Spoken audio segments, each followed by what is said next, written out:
네, 오늘은 부활의 삶이라는 제목으로 이렇게 말씀을 나눠보고자 합니다.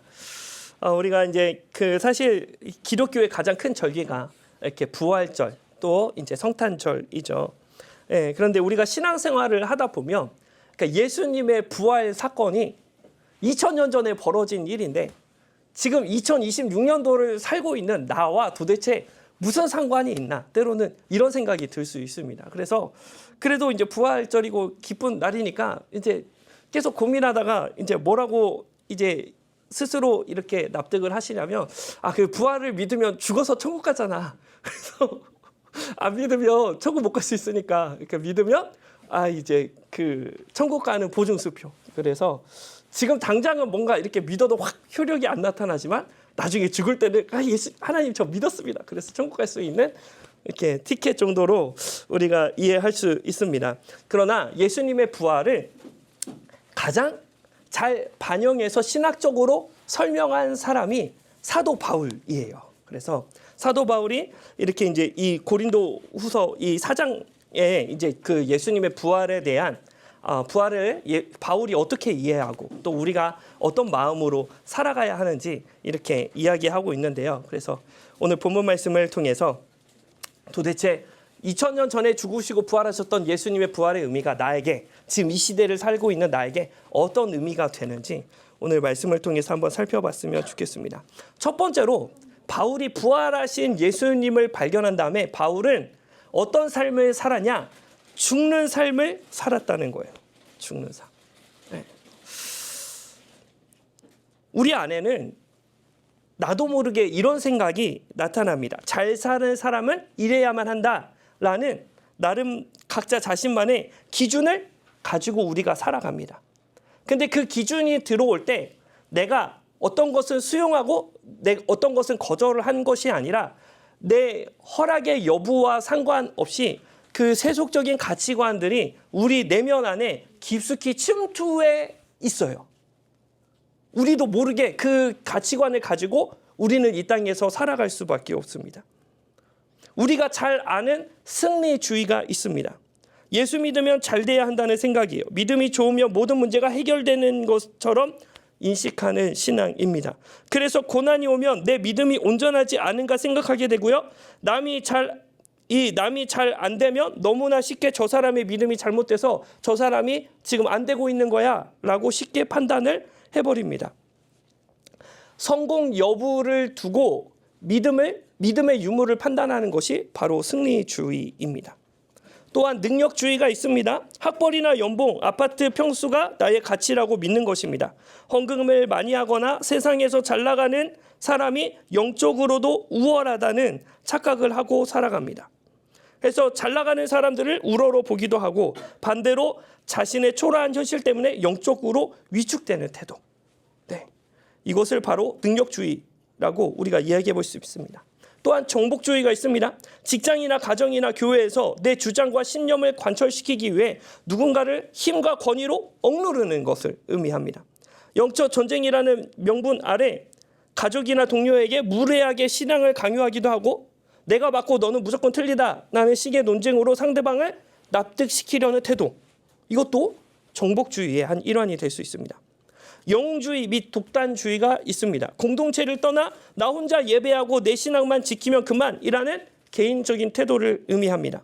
교회 공동체 안에서 남에게 주목을 받거나 이득을 얻을 수 있는 일에는 적극적이지만 내 이익과 상관없는 봉사에는 관심을 갖지 않는 그런 공동체를 생각하지 못하는 그런 마음의 태도라고 볼 수 있습니다. 특권주의도 있어요. 내가 모태신앙인데 내가 11조를 어떻게 했는데 내가 봉사를 어떻게 해왔는데 라며 자신의 과거의 신앙의 공로를 통해 현재 공동체 안에서 영적인 기득권을 잡으려는 태도입니다. 내가 신앙생활을 잘했기 때문에 다른 성도가 영적으로 방황하거나 실패한 사람들을 따뜻하게 위로해주거나 품어주기보다 쉽게 판단해버리고 정죄하려는 마음이죠. 인정주의도 있습니다. 하나님의 평가보다 사람들의 평가를 더 두려워하는 마음입니다. 사람들의 분위기를 따라가기 때문에 아니다라고 쉽게 말을 못하죠. 사람들의 평판이나 인기 때문에 하나님의 말씀을 놓쳐버리는 안타까운 일들을 경험하기도 합니다. 이런 6가지 정도의 제가 이런 마음들을 말씀드렸는데 이런 이러한 마음은 누가 알려주지 않아도 내가 본능적으로 그렇게 순응하면서 살아가고 있다는 것이죠. 왜 그렇게 살아가냐? 그것이 나의 생존과 연결되어 있기 때문에 그랬습니다. 그래서 바울은 뭐라고 얘기하냐? 고린도후서 4장 7절 말씀을 보니까요. 고린도후서 4장 7절 말씀 같이 읽어봅니다. 시작. 우리가 이 보배를 질그릇에 가졌으니 이는 심히 큰 능력은 하나님께 있고 우리에게 있지 아니함을 알게 하려 함이라. 아멘. 복음의 능력은 하나님께 있고 나는 그 복음의 능력이 담겨져 있는데 나는 어떤 존재냐? 깨어지기 쉬운 질그릇 같은 존재라는 거예요. 무슨 말이냐? 내가 승리주의, 능력주의, 정복주의, 영웅주의, 특권주의, 인정주의에 빠져 있으면 내 삶에 복음이 담겨지지 않는다는 것입니다. 사람들에게 예수님을 전하는 통로가 되어지지 못한다는 거예요. 이 땅에 많은 그리스도인들이 영적인 능력을 잃어버리는 이유가 무엇입니까? 복음의 능력을 담아내지 못하는 이유가 무엇입니까? 이런 세속주의의 오염이 되었기 때문에 그렇습니다. 예수 그리스도의 생명이 세속주의로 인해 우리가 담는 복음의 그릇이 깨어져 버려서 그 복음이 영향이 끼쳐지지 않는 거예요.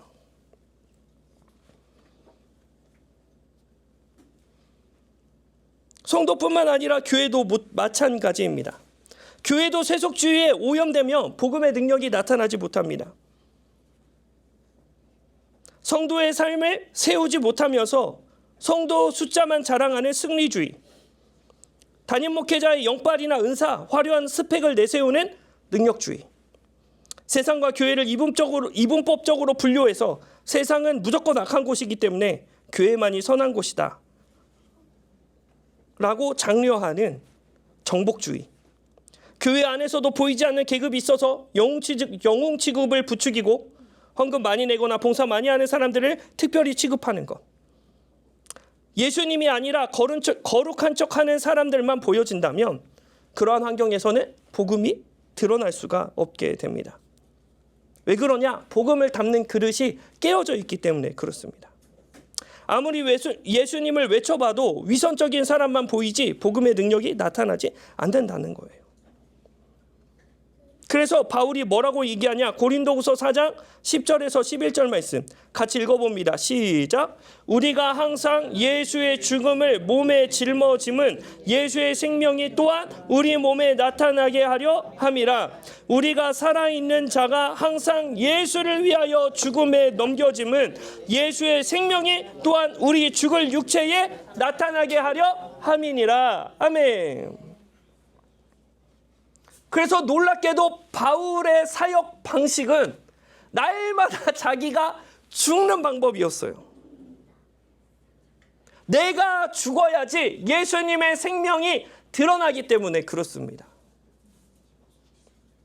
여러분, 하나님의 능력을 세상에 나타나기 시작하셨는데 그 시작이 뭐냐? 예수님의 죽음이었다는 거예요. 예수님이 죽어야 그 예수님이 부활하셔서 하나님의 능력이 나타나게 되는 거예요. 그렇죠? 그래서 하나님의 능력의 시작, 하나님의 기적의 시작은 예수 그리스도의 죽음으로부터 시작된다는 거예요. 여러분, 내 삶에 하나님의 능력이 나타나고자 한다면 내가 죽어야 그때부터 하나님의 능력이 시작이 됩니다. 우리 내면 안에는 내가 동의하지 않았어요. 동의하지 않았다니까요. 그럼에도 불구하고 승리주의, 능력주의, 정복주의, 영웅주의, 특권주의, 인정주의, 자기중심, 이기적인 마음, 나의 의를 드러내고자 하는 마음, 이런 것들이 자꾸 복음의 능력을 가리게 만든다고요.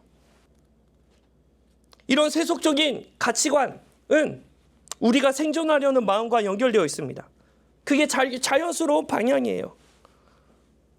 그런데 그러한 삶은 우리 마음 안에 예수 그리스도가 드러나지 못하게 한다는 것입니다. 하나님의 생명이 고할 것이 없게 된다는 거예요. 왜요? 나의 생존 욕구로 가득 차 있기 때문에 그렇습니다. 나의 이 생존 본능을 십자가에 못 박을 때, 예수님의 죽음에 내가 동참할 때 부활하신 예수님의 생명이 내 안에 나타나게 된다는 것입니다. 그래서 여러분, 우리는 본능적으로요, 어떤 사람이 좋은지를 알아요.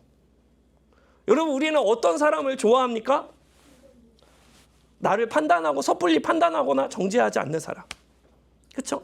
내가 조금 뒤처져 있다 할지라도 헤아려주고 기다려주고 용기 줄 수 있는 사람. 나를 있는 모습 그대로 인정해주고 기다려주고 안아줄 수 있는 사람. 그런 사람이 매력적이잖아요. 왜 그래요? 그 사람 옆에 있으면 쉼을 얻고 위로를 얻고 소망이 생기기 때문에 그래요. 그렇죠? 그런 사람의 특징은 뭐냐? 그 심령 안에 예수의 능력으로 충만하기 때문에 만나는 사람들마다 하나님의 은혜를 끼치게 한다고요. 회복의 역사가 나타나게 된다고요. 그래서 우리는 본능적으로 누가 좋은 사람인지, 누구를 곁에 두고 싶은 사람인지, 누구를 멀리하고 싶은 사람인지 본능적으로 안다니까요. 그런데 나는 나의 그 세속주의 때문에 그런 마음을 갖지 못한다는 거예요. 그렇죠? 그래서 사랑하는 성도 여러분, 우리가 진짜 하나님의 능력을 경험하기 위해서는 먼저 선제적으로 시작되어지는 것이 필요한데, 그것이 뭐냐? 내가 죽는 거라는 거예요. 그렇죠? 이해가 되시죠? 죽으라는 게 그냥 어디 그렇게 된다는 거 아닌 거 알지? 그렇지? 맞아. 응, 그렇지? 내 안에 나의 중심성, 세속주의, 그렇지? 물질 만능주의 이런 것들이 죽어야지 예수님이 그때부터 일하기 시작하시다. 그렇죠? 사랑하는 새하늘 성도 여러분, 예수님의 죽으심의 기쁨으로 동참할 수 있는 저와 여러분들 되시기를 주님의 이름으로 축복합니다. 내 안에 이런 세속주의가 있는 것은 아닌지 점검해 보시면서 예수님의 십자가와 함께 나의 그 죄성을 십자가에 못 박으시는 저와 여러분들 되시기를 주님의 이름으로 축복합니다.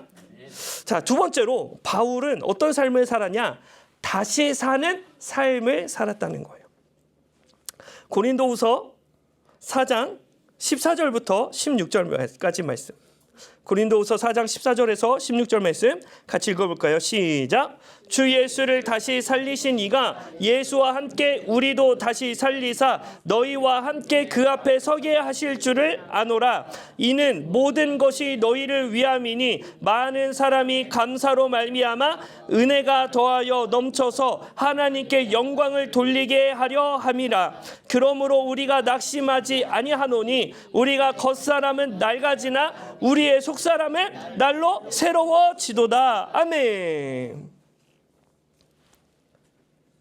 여러분, 우리가 이 땅에서 육신의 옷을 입고 살아갈 때는요, 날마다 쇠하여지는 것이 자연의 섭리입니다. 창조 질서예요.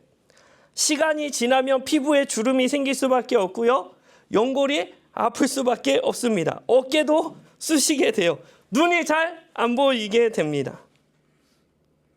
하나님이 만들어 놓으신 자연 질서에 순응하게 되는 아주 자연스러운 현상입니다.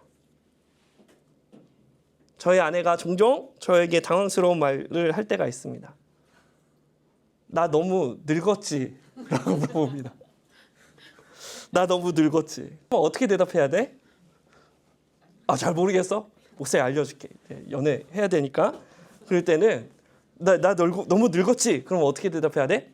절대 아니야. 엄청 젊어. 탱탱해. 너무 아름다워. 이렇게 대답해야 돼.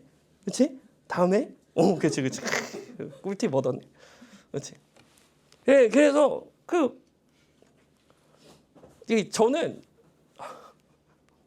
답이 없는 대화, 비생산적인 대화 별로 안 좋아하거든요. 나 너무 늙었지. 그 문제는 어떻게 해결이 안 돼요. 해결이 안 되지만 제가 그 수학 공식 외우는 것처럼 믿음으로 선포 이제 하죠. 괜찮다. 젊다. 괜찮다. 아름답다. 그렇게 얘기하다가 제가 이렇게 너무 피곤하고 힘들면 그 정신을 못 차릴 때가 있어요. 정신 못 차리는 그 틈에 저희 아내가 여보 나 늙었지. 그런데 저도 모르게 거울 보지 마. 그래서 나는 그래서 거울 안 봐. 거울 보지 마.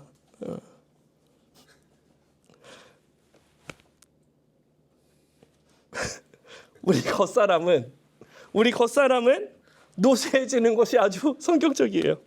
자연의 섭리입니다. 왜 자꾸 거스르려고 하시는지 잘 모르겠습니다. 하나님의 창조 질서를 저항하려고 하는 거죠. 그러나 우리가 중요하게 생각할 게 있어요. 오늘 바울은 뭐라고 얘기하냐? 겉사람은 쇠하여지나 속사람은 날마다 새로워진다는 것입니다. 여러분, 속사람이 새로워진다고 하는 것은 우리의 마음이 예수님을 닮아가는 것을 의미합니다. 내가 예수님을 닮아가면 닮아갈수록 예수님의 부활의 생명이 내 안에 충만하게 되는 것입니다. 이것을 뭐라고 얘기하냐? 성화라고 얘기합니다. 이러한 성화는 나의 노력으로, 나의 율법으로 지켜지는 게 아니에요. 그거는 자기 이유만 드러납니다. 내가 하나님의 사람으로 무르익어서 점점 예수님을 닮아가는 것. 그렇죠? 내가 내 안에 예수의 생명이 충만해져서 날마다 예수님을 묵상하고 바라보다 보니까 내가 예수님과 닮아져 가는 것. 그렇죠? 그것을 성화라고 이야기합니다. 우리가 예수님을 닮아가면 닮아갈수록 고난이나 유혹 앞에서도 쉽게 흔들리지 않는 믿음을 갖게 됩니다. 우리가 이 땅에서 소망하는 것이 아주 단순해져요. 사람을 대하는 마음, 사람을 존중하고 사랑하는 마음, 아끼는 마음이 아주 아름다워지게 됩니다. 이게 속사람이 새로워지는 거예요. 그래서 여러분, 속사람이 새로워지는 것은 어떤 단발적인 사건으로 인해 뭔가 깊은 깨달음이 생겨서 한 번에 쫙 완성되는 게 결코 아닙니다. 우리는 오랫동안 예수님을 따라가면서 예수님의 말씀을 묵상하면서 시행착오를 겪으면서 연단을 받으면서 상대방을 극진히 사랑하는 그 섬김의 마음이 훈련되어지는 거라는 거예요. 예수님을 닮아가는 마음, 다른 사람을 섬기는 마음은 하루아침에 되는 것이 아니라 연습이 필요하고 훈련이 되어진다는 것입니다.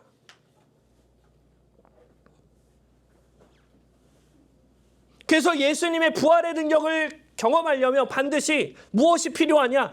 공동체가 필요해요. 혼자 거울 앞에 서서 나는 사랑의 사람이다 라고 얘기하면 사랑의 사람이 됩니까? 그렇지 않아요. 사랑은 주고받는 거예요. 반드시 사람을 통해서만 배울 수밖에 없습니다. 그래서 부활은 반드시 공동체적일 수밖에 없는 거예요.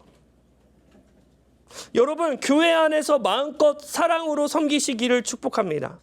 내가 가장 안전하게 사랑을 연습할 수 있는 곳, 가장 사랑을, 섬김을 아름답게 연습할 수 있는 안전한 공동체가 바로 교회라는 거예요. 그래서 복음으로 충만한 교회는 사랑이 충만한 교회가 될 수밖에 없습니다.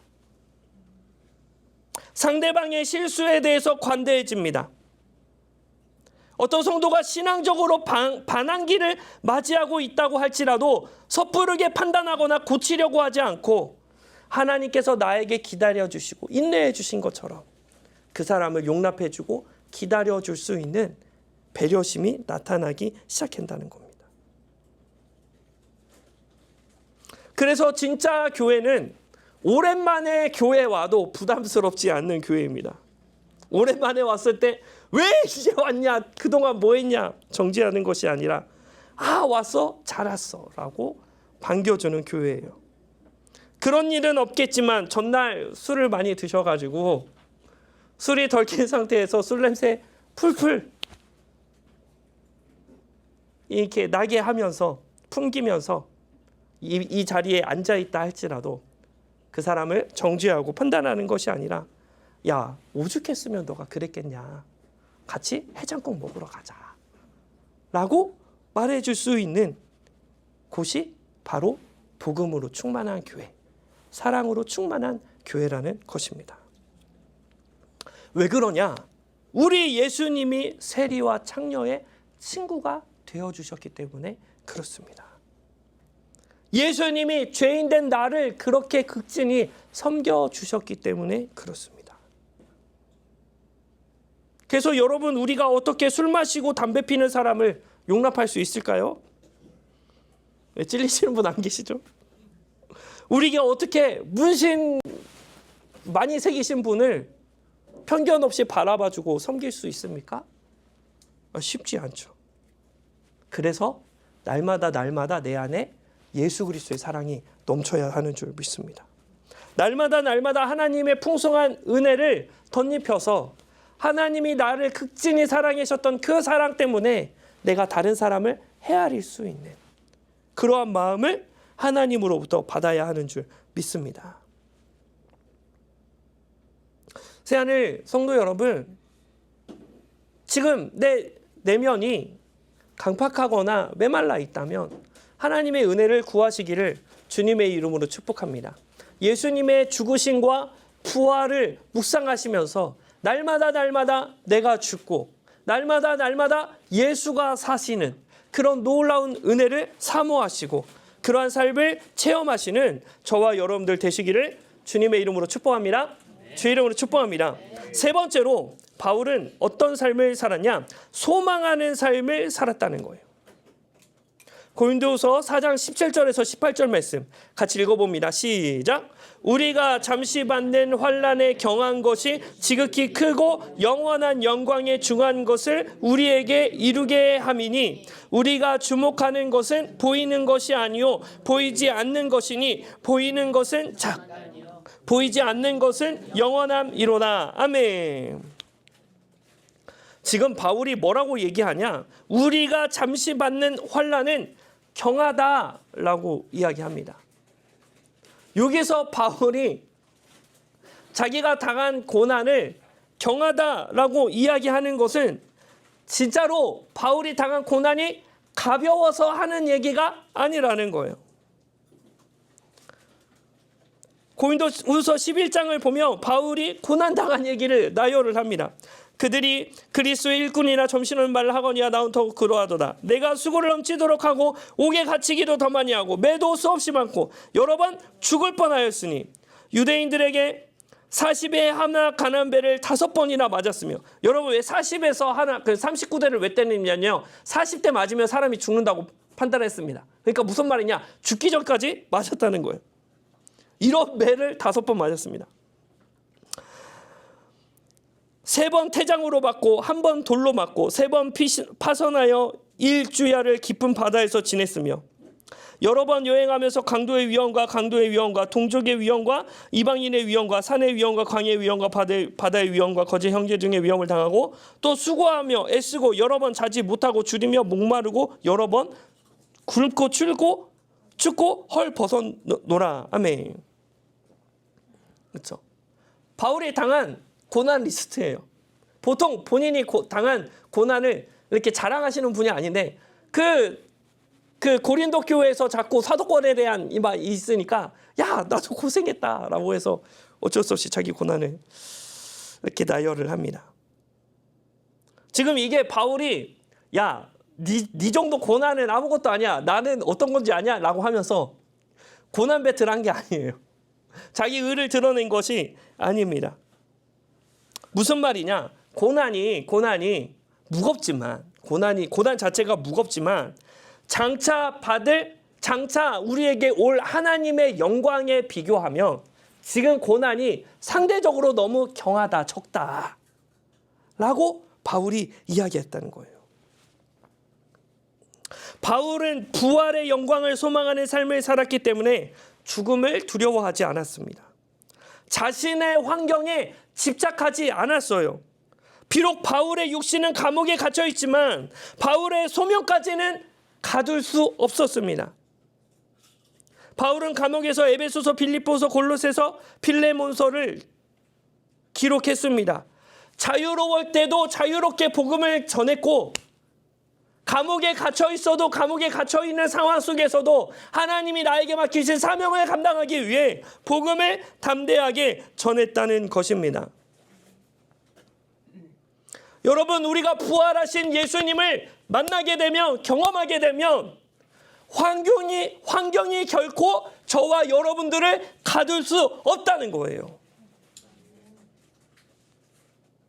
부활의 소망이 있는 사람은 절대 환경에 갇히지 못하는 사람이 됩니다.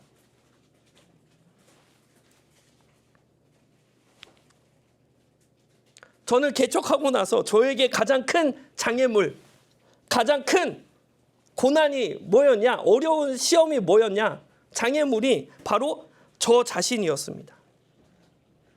개척하면서 가장 저를 힘들게 하는 게 제 자신이었어요. 유튜브 하면 금방 떡상할 줄 알았습니다.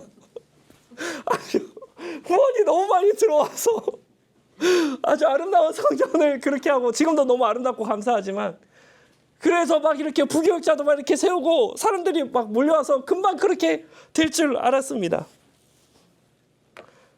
그런데 현실은요, 우리 유진이와 우리 선배 집사님과 두세 명, 이렇게 많으면 두세 명, 이렇게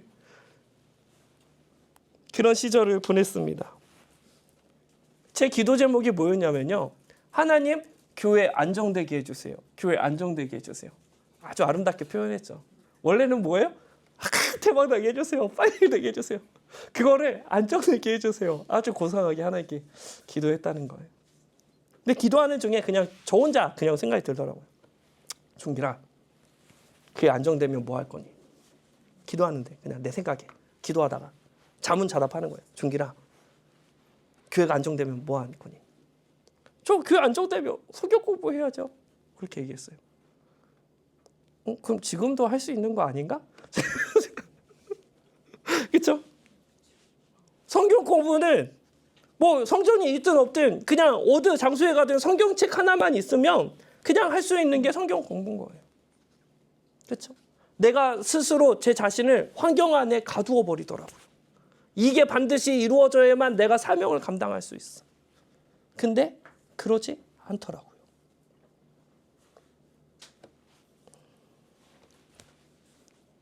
바울의 소명은 복음 전하는 거였습니다. 감옥에 갇혔으면 갇힌 대로 복음 전했고, 자유하면 자유한 대로 복음을 전했어요. 사명을 이루는데 환경이 전혀 방해가 되지 않았습니다. 여러분, 우리가 부활하신 예수님을 경험하면, 우리 안에 부활하신 예수님의 능력이 나타난다면, 우리의 궁극적인 소명은 이 땅에서 고난 피하는 게 아니에요. 고난은 때로는 있기도 하고 없을 수도 있죠. 물론 그 고난이 안 힘들다는 이야기가 아닙니다. 어렵죠. 때로는 목숨이 위태롭게 할 수도 있습니다. 그런데 부활의 소망을 발견하면, 그 부활의 영광을 발견하면 이 땅에서의 고난이 상대적으로 가볍게 느껴진다는 거예요. 마치 운동선수가 금메달의 가치를 알고 현실을 충실하게 살아내는 것처럼, 부활의 영광은 우리가 처한 현재의 상황에 매이지 않게 되는 놀라운 능력을 부어주게 된다는 것입니다. 여러분, 우리가 부활의 능력을 붙잡지 않으면, 예수님의 부활을 묵상하지 않으면 자꾸 환경에 갇히게 됩니다. 여러분, 오랫동안 기도를 했는데 응답이 되지 않은 그 기도 제목이 무엇입니까? 그것이 나의 감옥이 될 수 있죠. 건강이 나에게 영적인 감옥이 될 수도 있고, 회복되지 않은 관계가 영적인 감옥이 될 수 있습니다. 환경의 여러 문제들이 나의 영적인 감옥이 될 수 있어요. 그러나 그러한 환경이 저와 여러분들을 불편하게 만들 수는 있지만, 여러분들의 소명까지는 거둘 수 없다는 거예요. 왜 그렇습니까? 부활하신 예수님의 능력이 저와 여러분들 안에 있기 때문에 그렇습니다.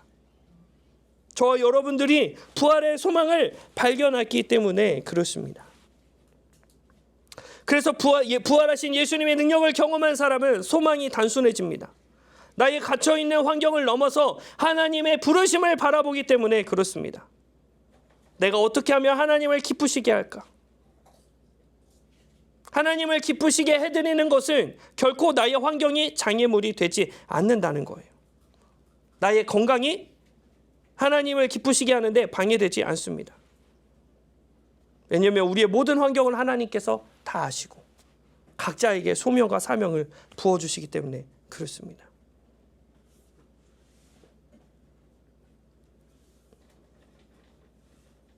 그래서 부활의 능력은 우리를 죽음의 두려움으로부터 자유하게 만듭니다. 부활의 능력은 세상의 유혹에 여러분들이 미혹되지 않도록 붙잡아 주게 된다는 것입니다. 저에게도 사실 가장 남는 장사가 뭐냐? 성도가 많아지고 예배 장소가 넓어지는 것이 될 수 있겠죠. 서로 성도 한 사람 한 사람 제가 돌보기보다 막 유튜브랑 막 인스타 막 화려하게 막 편집 잘 해가지고 그냥 한번 알고리즘 확 타가지고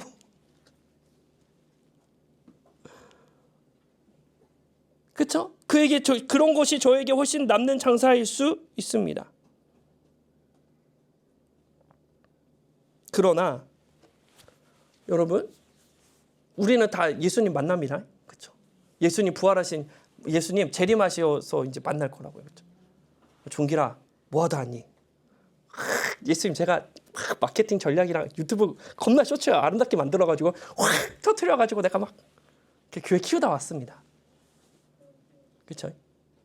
예수님이 원하시는 게 아니에요. 그렇죠? 예수님이 저를 보실 때 뭘로 평가하실까? 그렇죠? 한 영혼이 그 상황 속에서 신앙이 성장할 수 있도록 안내해드리고 도와드리고 그 한 영혼을 붙잡고 씨름하고 기도하는 것. 그렇죠? 예수님이 제 목회를 평가하면 그걸로 평가하시지 않겠어요? 그렇죠? 그렇죠? 그래서 제 사역의 가장 중요한 것은 무엇이에요?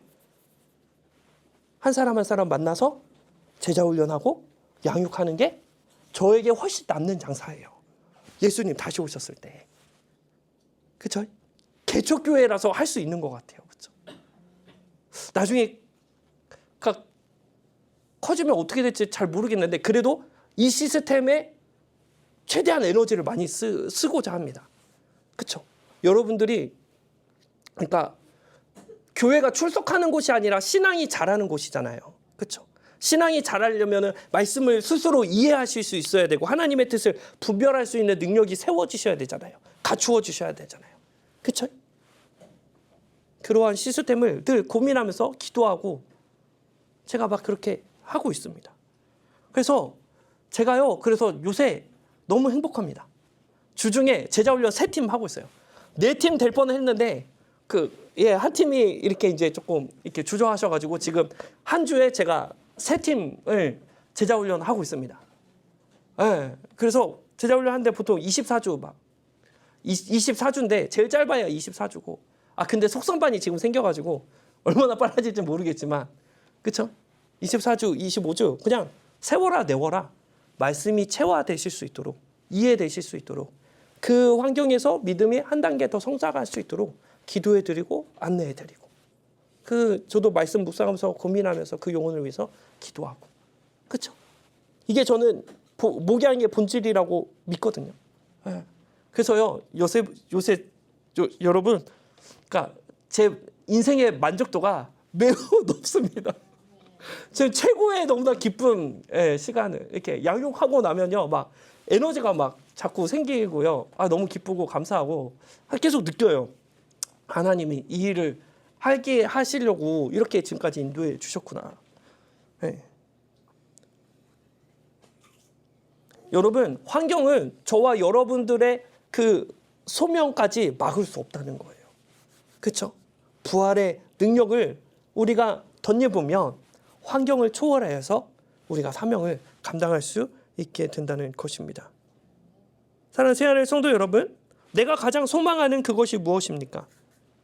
예수님의 부활의 능력으로 사로잡히셔서 하나님을 기쁘시게 하는 일에 나의 삶을 내어드리는 복된 인생 사시기를 주님의 이름으로 축복합니다. 바울은 죽는 삶을 살았습니다. 승리주의, 능력주의, 정복주의, 영웅주의, 특권주의, 인권주의 모두 다 뭐예요? 나를 살찌우는 이기심, 자기중심성이라는 거예요. 바울은 날마다 자기중심성을 십자가에 못 박았습니다. 왜요? 그래야지 부활하신 예수님의 능력이 나타나기 때문에 그렇습니다. 바울은 다시 사는 삶을 살았습니다. 겉사람은 날마다 낡아지지만 속사람은 날마다 예수님을 닮아가는 새로운 삶을 살아냈다는 거예요. 바울은 소망하는 삶을 살았습니다. 감옥도 매질도 죽음의 위협도 바울의 그 소명을 빼앗을 수 없었다는 거예요. 왜요? 바울은 부활하신 예수님을 경험했기 때문에 그렇습니다. 여러분, 바울이 이렇게 살 수 있었던 이유가 무엇입니까? 바울이 대단한 사람이기 때문에 그렇습니까? 아니에요. 바울이 의지가 강한 사람이기 때문에 그렇습니까? 그렇지 않습니다. 바울이 왜 이런 삶을 살 수 있었냐? 바울은 부활하신 예수님을 만났기 때문에 그렇습니다. 다메섹 도상에서 예수 믿는 자들을 죽이려고 핍박하려고 가다가 바울이 부활하신 예수님을 만난 그 사건이 바울의 인생을 180도 뒤집어 놨다는 거예요. 부활은 교리가 아닙니다. 바울에게 부활은 살아있는 현실이었다는 것입니다. 혹시나 오늘 이 자리에 나이가 깨어지지 않는, 지켜지지 않는 세속주의 때문에 너무 괴로우신 분이 있으십니까? 나를 가두고 있는 환경 때문에 두려운 분이 계십니까? 아무리 기도해도 응답이 없는 것 같아서 낙심되십니까? 지금 그 자리가 바울이 서 있던 자리였다는 거예요. 바울이 감옥 안에 갇혀 있던 그 자리였고요. 바울이 매를 맞은 그 자리가 고난의 자리였습니다. 그럼에도 바울은 그 고난의 자리에서 무너지지 않았습니다. 왜요? 주 예수를 살리신 이가 예수와 함께 우리도 다시 살리실 것을 알았고 믿었기 때문입니다. 하나님은 예수님을 죽음에서 살리셨습니다. 그 하나님이 지금 저와 여러분들을 붙잡고 계신다고요. 그 능력의 하나님의 손길이 저와 여러분들의 고난의 상황에도 함께하고 있다고요. 하나님은 예수님을 죽음에서 살리셨습니다. 바울도 다시 살리실 부활의 능력을 믿었습니다. 그 능력 때문에 바울이 환경에 구애받지 않는 놀라운 사명의 사람으로 세워지게 되었다는 것입니다. 부활하신 예수님은 지금도 살아계십니다. 부활하신 예수님이 살아계시기 때문에 저와 여러분들이 살아있다는 거예요. 부활하신 예수님이 살아계시기 때문에 저와 여러분들이 어떠한 환경에 놓여 있든지 소망을 잃지 않을 수 있다는 거예요. 이것이 바로 부활의 복음입니다. 이것이 바로 우리의 소망이 되는 줄 믿습니다. 예수님의 죽음이 나의 죽음이 되고 예수님의 부활이 나의 부활이 되어 부활의 소망 때문에 도저히 세상의 환경이 여러분들의 삶을 흔들 수 없는 그런 능력의 삶, 하나님의 마음을 시원케 해드리는 그러한 복된 인생 살아내시는 저와 여러분들 되시기를 주님의 이름으로 축복합니다. 오늘도 말씀드렸지만 바울이 이런 능력의 삶을 살 수 있었던 것은 바울의 개인의 능력이 아니었어요. 바울이 이렇게 변화될 수 있었던 것은 나를 위해 죽으시고 부활하신 그 부활의 하나님을 부활하신 예수님을 다메섹 도상에서 만났기 때문에 그렇습니다. 그 바울이 예수님을 만난 그 사건이 바울의 삶을 송두리째 변화시켰다는 거예요.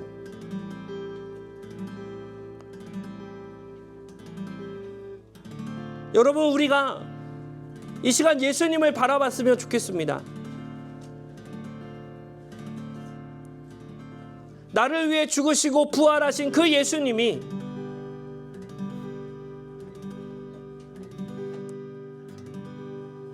눈에 너무 선명하게 보여져서 우리의 인생이 송두리째 변화되어지는 그런 은혜를 사모했으면 좋겠습니다. 여러분, 지금 가장 답답한 것이 무엇입니까? 풀리지 않는 문제가 무엇입니까? 그 변화의 시작은 내가 죽을 때 시작되는 거예요. 예수님이 죽어야 하나님이 다시 살리실 수 있으셨습니다. 내 세속의 가치관이 죽어야 하나님이 저와 여러분들을 예수님과 함께 다시 살리시는 거예요. 예수님의 새 생명으로 넘쳐나게 되는 거예요. 그러한 새 생명이 여러분들의 환경에 매이는 인생이 아니라 환경을 초월하게 하는 인생으로 우리를 세워주신다는 것입니다. 그래서 이 찬양하시면서 내가 바울이 경험한 그 부활의 예수님을 바라보기 원합니다. 부활의 예수님을 만나기 원합니다.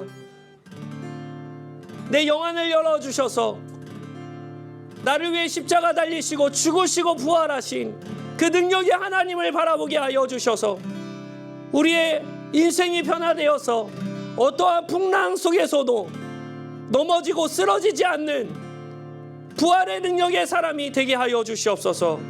그런 간절한 마음으로 이 찬양 함께 찬양하고 기도하겠습니다. 주품에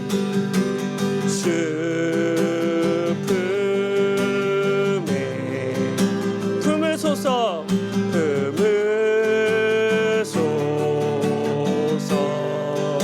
능력에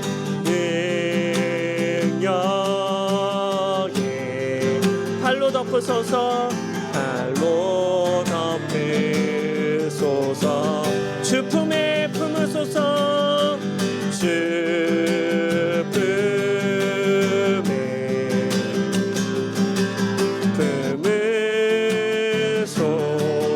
품으소서 능력에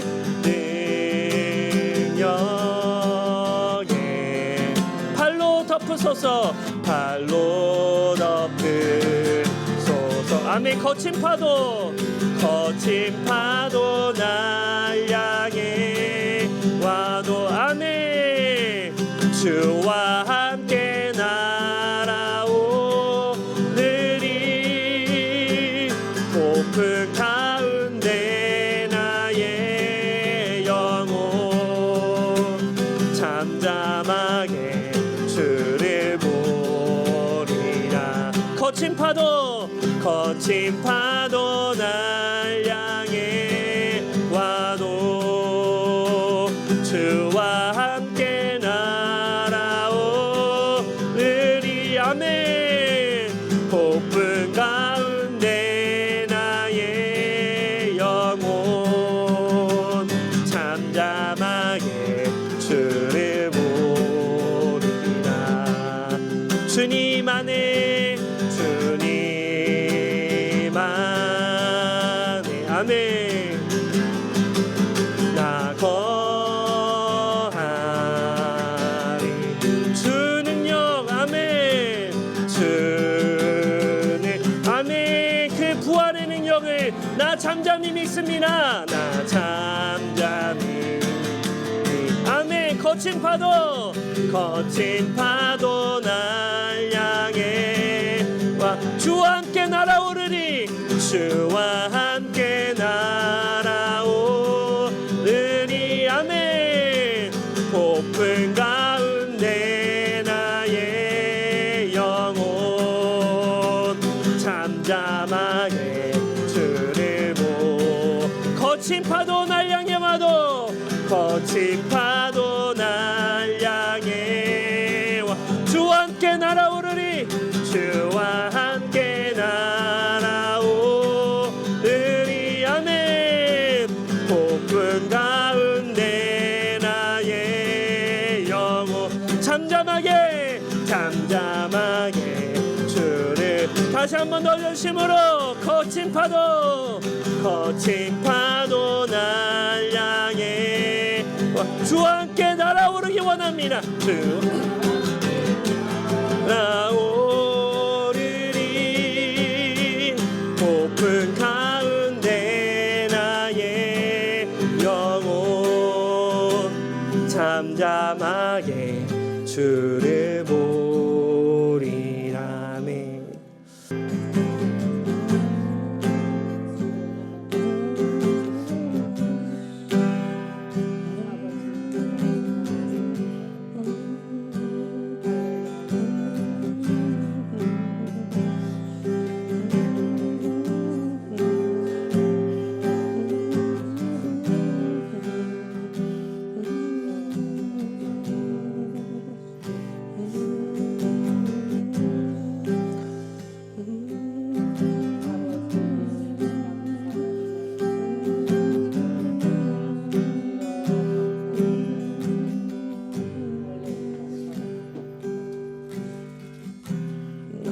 하나님 너무 감사합니다. 하나님 나의 답답한 마음, 나의 조급한 마음, 하나님 나의 불안한 마음,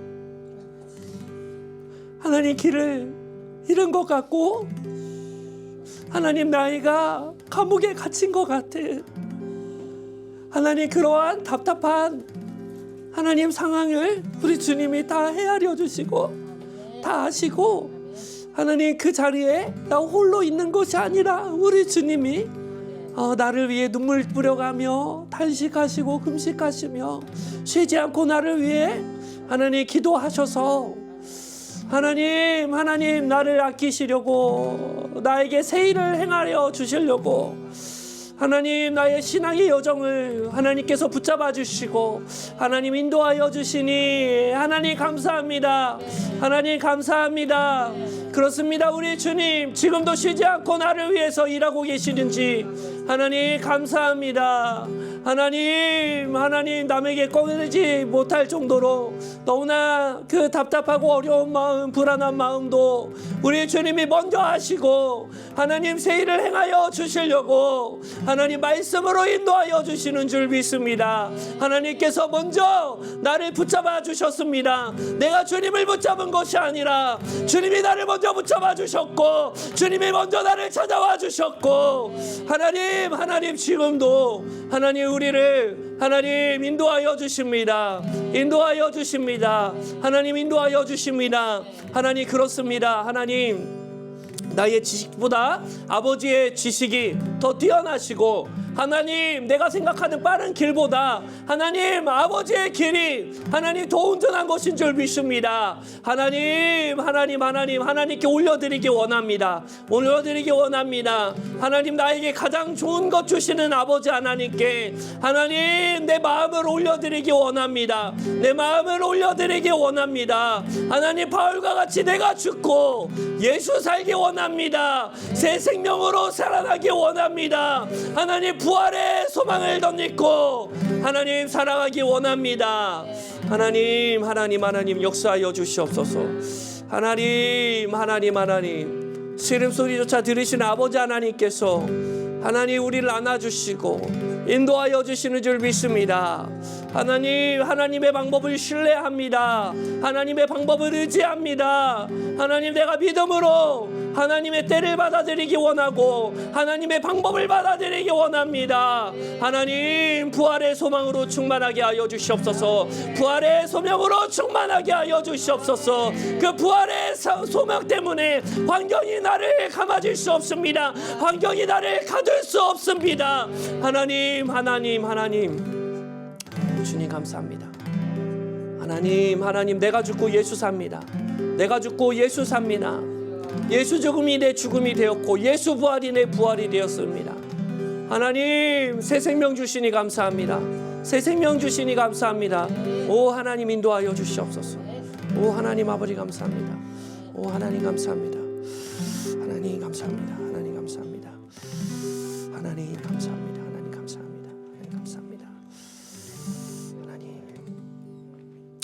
주신 하나님 은혜와 사랑에 감사합니다. 하나님 고린도후서 4장 말씀을 통하여 하나님 예수님의 죽으심과 부활하심이 하나님 과거의 일이 아니라 지금도 이 시간 나의 삶 가운데 반복적으로 일어나게 되어지는 하나님 놀라운 사건임을 이 시간 다시 한번 깨달아 알게 하여 주시니 참으로 감사합니다. 나의 세속적인 가치관과 하나님 나의 자기중심성과 자기 의의를 지금 이 시간 십자가에 못 박습니다. 나의 이기적인 마음을 내가 살고자 예수님을 버리고 도망하였던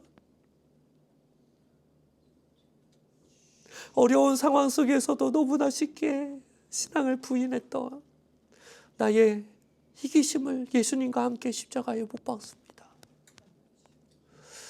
하나님 예수님 죽으시고 부활하셨습니다. 예수님의 죽음이 죄에 대한 나의 죽음이 되었고 예수님의 부활이 하나님 의에 대하여 다시 부활하는 하나님 새로운 생명이 되시는 줄 믿습니다. 하나님, 옛사람의 옷이 이제 벗겨졌으니 이제 새 사람의 옷을 덧입기 원합니다. 하나님, 속사람이 날마다 새로워지고 강건하게 하여 주셔서 평생의 삶을 들여서 날마다 예수님을 닮아가는 귀한 은혜를 하나님 누릴 수 있도록 복을 내려 주시옵시고, 하나님, 답답한 그 상황 속에서도 하나님 부활의 소망을 가지고 하나님 사명을 감당하기를 원하오니, 주님 다시 오실 때 잘했도다 착하고 충성된 종이라고 칭찬받는 우리 귀한 새하늘 성도들 될 수 있도록 복을 내려 주시옵소서. 받은 은혜 감사해서 생명을 대신하여 기쁨으로 예물 올려드립니다. 주님 기쁘게 받아주시고 물질련 잘 받아서 돈 두려워하지 않게 하시고 다스리게 하여 주셔서 하나님 귀한 성도를 통하여 이 땅에 수많은 헐벗고 굶주린 자들이 위로받고 회복되어지고 하나님 힘이 되어지는 축복의 통로로 쓰임받을 수 있도록 복을 내려 주시옵소서. 이제는 우리를 죄에서 구원하신 주 예수 그리스도의 은혜와 아버지 하나님의 지극하신 사랑하심과 보혜사 성령님께서 함께 하시고 교제하시고 충만케 하시는 역사가 부활의 소망으로 살아가기로 결단하는 모든 새하늘 성도들의 머리 위에 지금부터 영원토록 함께 하시기를 간절히 축원드리옵나이다. 아멘.